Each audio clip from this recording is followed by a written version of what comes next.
Lala, nyuma ikpaanyo, kekpaanyo, afo, ache eli kebuamu, korabi alala.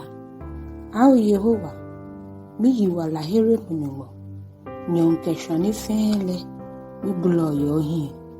Hami solimo ashe uhi, buotu ishi uhami bulo mole, eja ake haumu baba ibamino, ni mi wala mi benke buhi aji. Abuo mi ashio me ni ya agbuhi aji ano, mihi wale fenta. Mitamomeni akwame, ye buhi ate neko. Mitamomeni nyonyoi, ni amekamo amegbonyo buya. Tamomeni uhi ekpa amenokra le eko. Ejake, ubewa moku, yuke bawa amedomu. Oshem yu fongbonyo bu konkon le. Heni mnipo, ni ewodu mkwiile. Omnifune kamino, ni oha oshoke ile fe ekuno eshuemino. Oha mina nime ikwami, oha micho musumo, mihame. Anga mihi onimikanye pomije. Areo eha mihi mwe eshu. Au Yehowa, mibulo micho budagi. Nimipa mini jiam ni mihao. Ani ofio na akpe ni oha agbohin lo. Ani sisa iti oshi amejio oyilu. Ani agba omlihile nise ifo lehisandi egbonyo bumilu. Alo ayuo onokwa yeli lehi yeheni hepata moyo. Ani ana ona akpe ni yeheni ewodunlu. Alo akayo oyiwala here mole yeshipon ni hekpa ni anoye nole. Au Yehowa, mile mi blo mi chobo. Dali ebi man pale mi soli mi chobo. Au Yehowa, meba oshe mi ofu. Meba ni oke ohi eke emi. Keje mi peke bi ashimbe ebele. Mini ye mobo. Mimi he magbo. Oye mi memo mi. Mimi jija. Omi ifuni na wale esumi. Oye mi ekwanta mihi. Mimi fele. Oye mi le boli mi he tamonu afua. Efu mi ye sakekwe. Oha shiecheme kena ni mefe ekwame. Idumpe jiminani. Yeshwe. Hallelujah. Lala, nyuma ikpaanyo keneo. Man amanehunu be mi lala. Itan, askil lalako. Au Yehowa, wala usumo nise efu lehi lala ke hanano fe. Mikemina abuba ajaji onokwa yelile machon yino ife. Ejake usumo nise efu leye kemi yanano. Ni onokwa yelile mashishin tamonwe. Uke ake. Mike moni mi halale ikma. Mika michuno David kita ake. Oshue jime ni baaye mancheke ya nanufe.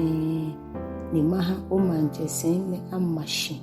Ke ya yino ife. Au Yehowa. Hanwe aji una akwe niyi. Ni men kron ile aji uno kwaye lile huyi. Ye asafule mni. Eja ake na moyo atatu ya ni ekebu yowa ye igbo.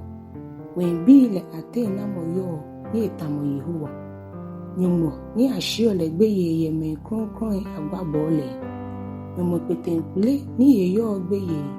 Feme fe ni bolele kepele. Au Yehowa nyumo tayache. Au namo jihe wale chetamobo Yehowa. Ono kwa yeli ebole ohe kula kepe. Oye nshogri mono he wale. Keji emli ishoke le hole amehe nole. Bu ujo amehe. Ochire Rehab niki ishonkolu. Awiye lole mle. Ni ogbele. Ni oke oye wale pete nkulele gbe oye nyelo ele oshan. Wenle ononi. Ishipon le hun ononi. Jele nke emli ni bi ifele. Ono ubo. Bobo ko yike wo ife.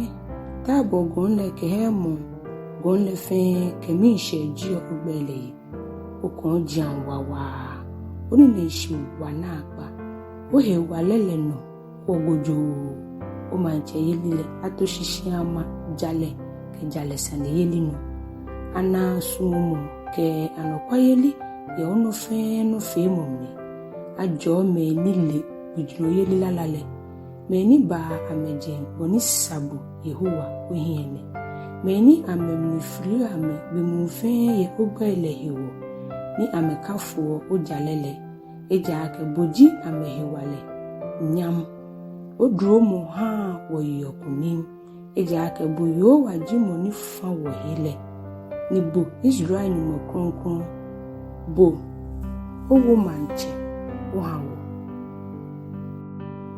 faniji enyo ni mo David shi blema kole oke otuji anokafo ele wie ye ni namni ake mi yemi bo akaka loko mi momoko ye mambi ile ate ni mi wo eno mi na mi chuno David mi fole mu kronkron le mi keto le manche no hewole mi ni ne ahie emninda mi hewale le aha efishi ehenyelo ni ne chon enokokoko iwa loko yen enokunim mi ba pata ehenyelo ahie ye ehie ni mi ba tria me ni nye lele ni wayele anokwa ni masumole ke mi sumo ni chakele ni mi gbele hewale no akọ mi bagbule imanche yeli lemni ke ye Mediterranean ishole na ke amo Euphrates faale ebo ni eke miake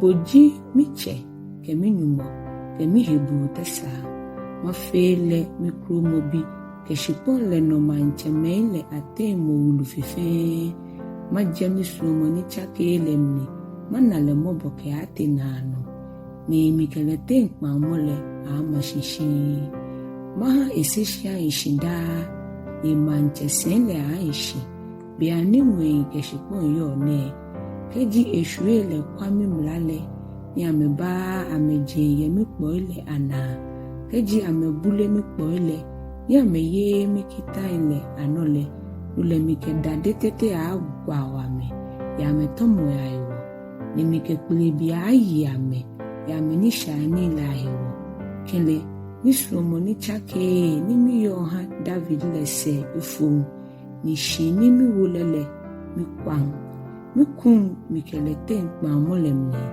ni no ni eje mi na ale mi pale mi na mi ke mi gbe kronkron le ekami ekitamomu mi la kan David ehwe a ishida ke atenano ni manche senle a ishibi aboni hunte oshi ni enyo shine ishi ke anano tamonyo nchire yodase enwe ke anano faniji ite manche butu mohe nkomoyeli shiagbe no kwale ni o shele ofu omli efu mo ni o fole mule okun oke ochunoten pamolemni oke ekekrele eshusha ashipon ni obulile okumu emanle hegbole oshueshi ni ofe emoji le koikoi me fe ni hole ha eni ni ehegbome tete bole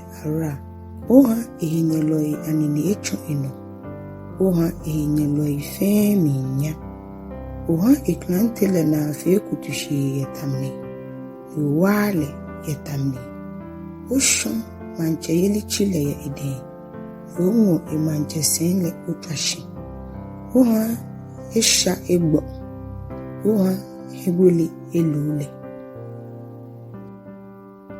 faniji edu omo hisole au Yehowa ke ashi mebe omo ohe ote ke ashi nanu mebe nifune acho tamola ke ashi au nucho kaimo akembomo wala beshen koluko ni obo adisa ake yakaluko keke me adisa yoje nilele esangbele na mo anye ere egboyin agende nucho negbo blema suomo ni chake ile yo noni oje onokwaye lile mli uka David kitale au nucho kaimo boni abo ochuno arura ahale oni mei ade arura po ha mi pibilo mi mlile ao Yehowa oyenye loele bomo ni ofole mu lara ame bo lara ye ife ni echonke ho